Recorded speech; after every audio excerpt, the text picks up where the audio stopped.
안녕하세요. 아름다운 연세STV 대표원장 김상민입니다. 오늘 이 시간에는요, 기미잡티 치료와 피코 레이저에 대해서 한번 알아볼까 합니다. 기미 치료는 30대 가임기 여성들이 관심이 많죠. 30대부터 시작해서 50대 중후반까지 많이 발생하거든요. 50대가 지나면 기미는 많이 사그러드는데 이제 검버섯 같은 다른 형태로 색소 패턴이 바뀌게 되죠. 여성들 얼굴에 나타나는 색소 패턴을 보면 10대 때 보면 주근깨 있잖아요. 얼굴에 이렇게 좁쌀처럼 막 깨알 뿌려놓은 것처럼 빨간머리 애니라는 애니메이션이 있었죠. 그 아이 얼굴에 나타나는 게 주근깨인데 이게 많이 생기고 20대 때 지나면 이게 잡티 형태로 많이 생겨요. 그래서 주근깨랑 잡티는 거의 같다고 보시면 됩니다. 치료 방법도 동일하고요. 단 병리학적으로만 좀 다른 것이지 이건 이제 의사들이 관심을 갖는 거기 때문에 거의 같다고 보시면 되고요. 30대 때 우리가 여성분들이 결혼하셔서 출산하시고 또 스트레스 받고 이러시잖아요. 그러면 이제 그때 기미가 많이 생깁니다. 첫째 아이를 낳고 나면 기미가 더 심해지고 이게 좀 있다가 둘째 아이를 낳으면 누적돼서 더 심해지고 이런 패턴이 되는 거죠. 그래서 이 기미는 보통 30대 때 시작해서 우리 여성들이 보통 49살 정도 되면 폐경하시거든요. 근데 폐경한다고 해서 기미가 바로 없어지는 건 아니고 한 10여 년 정도 더 지속되는 것 같아요. 그래서 한 50대 후반까지는 기미가 계속 있다고 보시면 되고요.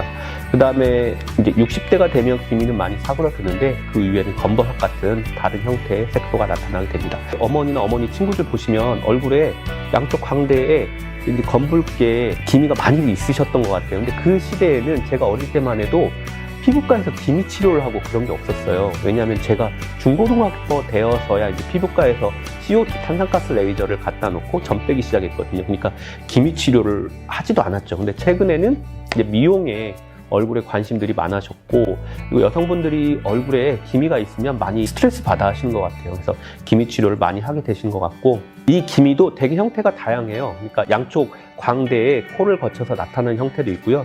턱에 나타나는 형태도 있고, 얼굴 중앙부에 나타나는 형태가 있습니다. 그러니까 겉으로 봤을 때는 이런 세 가지 타입으로 많이 나타나고, 또 피부층으로 봤을 때는 표층에 나타나는 기미가 있고요. 이런 건 치료하기가 되게 쉬워요. 왜냐하면 얕은 층에 있으니까. 또 깊은 층에 나타나는 형태가 있고요. 우리나라 사람 같은 경우는 이제 깊은 층, 얕은 층이 혼재되어 있는 혼재성으로 많이 나타나는 경우가 있습니다. 그래서 기미를 정확히 진단하고 치료하는 게 좋고, 근데 기미 치료하러 내원하시는 분들 보면 기미만 있는 건 아니에요. 그냥 단순 잡티나 주근깨인 경우도 있고 흑자 같은 경우도 있고요. 편평사마귀 같은 걸 또 기미라고 생각하시는 분도 있는 것 같아요. 편평사마귀는 바이러스성 질환인데 우리 이비인후과나 내과 소아과 가면 감기 환자들 많죠. 근데 우리 피부과는 보면 열에 한 7, 8분 정도는 얼굴에 편평사마귀가 있습니다. 그래서 우리가 얼굴 치료할 때 이런 건 이제 전염력이 있는 거니까 같이 치료하게 되고요. 기미 치료는 어떻게 하는 건지 많이들 궁금하실 거고, 옛날에는 멜라논이나 도란자미 크림 같은 거 치료하시는 분도 많았어요. 이런 연고는 제가 보면 하고 나서 진해지는 경우도 상당히 많아요. 너무 넓게 펴바르시면 안 되고 기미가 있는 그 부위에 얇게 로션이랑 믹스해서 얇게 도포하셔야 되고요. 다음날 선크림을 잘 해주셔야 됩니다. 왜냐하면 이런 성분에는 그 하이드로키논이라는 표백 성분이 들어있거든요. 그래서 그 다음날 자외선을 직접적으로 노출하면 오히려 진해질 수 있기 때문에 주의하셔야 됩니다. 그럼 이런 자가로 할 수 있는 치료 외에는 거의 다 병원을 오시게 되잖아요. 근데 아까 그 자가로 할 수 있는 연고 외에 또 먹는 약이 있긴 있어요. 이는 전문의약품이어서 의사의 처방이 있어야만 해요. 이거는 원래는 내과 영역에서 폐출혈이나 이런 출혈이 있을 때 주사제로 출혈을 멈추기 위해서 사용하는 약물이었는데, 이게 이제 피부과 영역에서는 저용량으로 아주 작은 용량으로 해서 안전하게 먹는 약으로 드리면 몇 개월 드시면 레이저가 안 닿는 부위에 있는 그 심재성 기미에는 약간 효과가 있거든요. 근데 이거는 본인이 알아서 드시면 안 되고 의사랑 상의해서 꼭 드시는 게 좋습니다. 무조건 먹는 건 아니고요. 보통 이제 기미가 옛날 치료에도 재발했다거나 그 환자 얼굴을 보면 색소 패턴이 좀 안 좋다거나 하는 경우에는 같이 레이저와 병용해서 처방하는 경우가 있습니다. 그래서 그런 것들도 도움이 될 수 있겠고요. 피부과에서 많이 하는 거는 레이저 치료를 저희가 많이 하죠. 레이저 치료를 많이 하는데 과거에는 나노 세컨드 레이저를 많이 했어요. 레블라이트나 포토나 QX맥스 같은 레이저를 많이 했고요.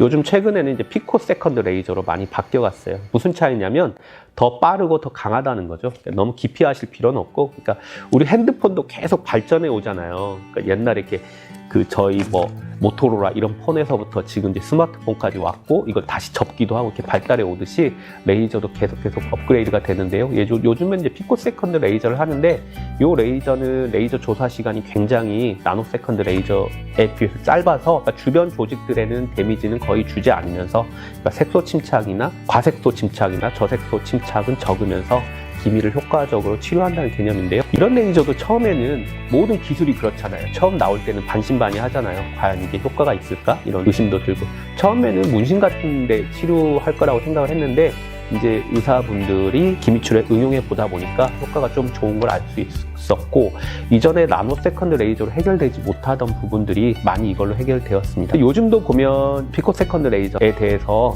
불신을 갖고 있는 분들이 많아요. 아직도 나노세컨드만 사용하시는 분도 많은데, 오시는 분들 보면 무조건 피코를 권하지는 않고요. 뭐 피부 패턴이 안 좋거나 이분은 해서 별로 안 좋겠다 싶으면 레블라이트 같은 나노세컨드 레이저를 사용하기도 하고요.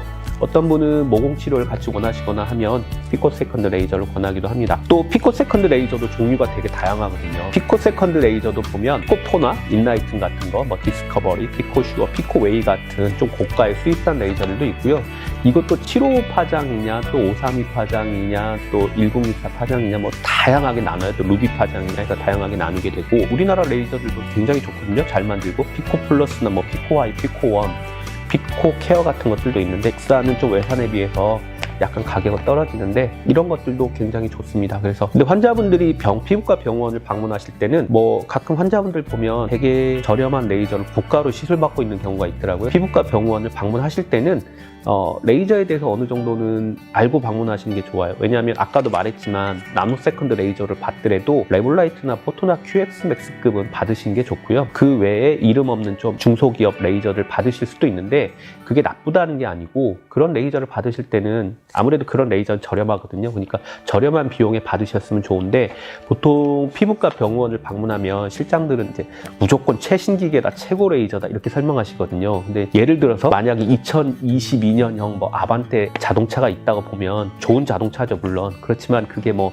1, 2년 전에 나온 벤츠보다 좋지는 않잖아요. 그러니까 환자분들이 그런 것도 좀 어느 정도 알고 있으셔야 현혹당하지 않으실 수 있고요. 피코 레이저도 무조건 다 동일하는 건 아니고, 피코 레이저도 한 4대 정도로 운영을 하는데, 이 레이저마다 다 차이점이 있어요. 그러니까 피코포나 인라이튼 같은 경우는 약간 부드럽고요. 그래서 모낭염 같은 자극성 피부염들 잘 안 올라오고요. 인라이튼 같은 경우는 이제 오타모반이나 어브논 같은 거 치료할 때 잘 되는 것 같고, 피코슈어 같은 경우는 좋긴 한데, 이 레이저가 되게 좋긴 한데 트러블이 잘 올라와요. 그러니까 여드름이 잘 올라올 수도 있고, 지성이고 예전에 여드름이 있던 분들은 트러블 올라와서 좀 컴플레인 하는 경우가 있어요. 그래서 저희 같은 경우 이런 경우에는 다른 피코로 좀 바꾸어 드리거든요. 그 다음에 피코 하이는 국산 피코 레이저긴 한데 되게 좋은 것 같아요. 색소 변경도 좋고 부작용도 좋고, 한 대 갖고 운영하는 것보다는 환자분 피부 타입에 따라서 여러 가지 피코를 사용해 줄 수 있는 병원을 한번 선택하시는 것도 좋지 않나 싶습니다. 그리고 기미 치료할 때 이제 환자분들이 이게 어느 정도 좋아지는지 잘 모르시잖아요. 그러니까 기미 치료는 사실 우리가 헬스클럽 가서 운동하는 거랑 비슷해요. 우리가 한 3개월 다녔다 해서 갑자기 어느 정도 몸집이 있으셨던 분이 S라인이 되는 건 아니잖아요. 그러니까 어느 정도 뭐 5kg, 7kg 살이 빠질 수 있듯이, 그러니까 기미 치료를 10번이 한 사이클이거든요. 한 사이클 정도 했을 때 피부가 많이 개선이 되고, 또 여기서 더 한번 해보실 수도 있고, 이렇게 가신다 생각하셔야 되고요. 완전히 깨끗해지는 분들도 있지만 어느 정도 많이 다운시킨다라고 생각하셔야 돼요. 그러니까 제가 많이 설명드린 방식이, 이제 본인 피부가 만약에 40점짜리 피부라 하면 한 사이클을 했을 때 한 70점이 되고, 다시 또 한 사이클을 했을 때 85점이 되고, 이런 식으로 생각하셔야 되고요. 그리고 본인이 관리를 잘 해주시는 것도 중요합니다. 그러니까 기미 치료는 되게 어려운데, 한번 뭐 골프를 치거나 스트레스를 받거나 잠을 잘 못 주무시거나 하면 나빠지는 건 또 한순간이거든요. 관리를 잘 해주셔야 되고, 너무 목표치를 높게 잡으시면 안 되고, 지금보다 많이 개선돼서 기미를 누구린 상태에서 유지하신다, 이렇게 생각하시면 될 것 같습니다. 그리고 기미 치료하다 보면 환자분들이 간혹 기미가 진해지는 경우도 있어요. 우리가 치료하다 보면 정상 범주 내에서 약간 진해지고 이런 거는 치료 계속 하시면 좋아지시거든요. 근데 새까맣게 타버린다거나 이런 거는 이제 잘못된 거니까 시술하신 원장님과 상의해 보시는 게 좋겠고요. 그리고 동반된 점잡티나 이런 병변을 제거하면 그 부위는 원래 정상적으로도 좀 진해졌다가 좋아집니다. 근데 본인의 피부 타입이 좋으신 분들은 2, 3주면 좋아지시고요. 피부 타입이 좀 어두우신 분들 있죠. 이런 분들은 색도 침체하기 오래 갈 수도 있는데 이거는 이제 피부 치료할 때 생기는 정상적인 과정이라고 봐주셔야 돼요. 그러니까 이런 치료를 처음 해보시는 분들은 어떻게 흘러가는지를 잘 모르시잖아요. 저희 같은 경우도 내원하시면 앞으로 이런 식으로 쭉 흘러갈 거고 이러한 일들이 있을 거니까 너무 당황하지 마세요 라고 다 설명을 드리고 들어가게 되거든요. 그런 거는 충분히 의료진과 상담 받아보시는 게 좋겠습니다. 오늘 이 시간에는 기미 치료와 요즘 핫한 피코 레이저에 대해 한번 설명드려봤고요. 다음 시간에는 더 좋은 주제로 찾아뵙도록 하겠습니다. 감사합니다.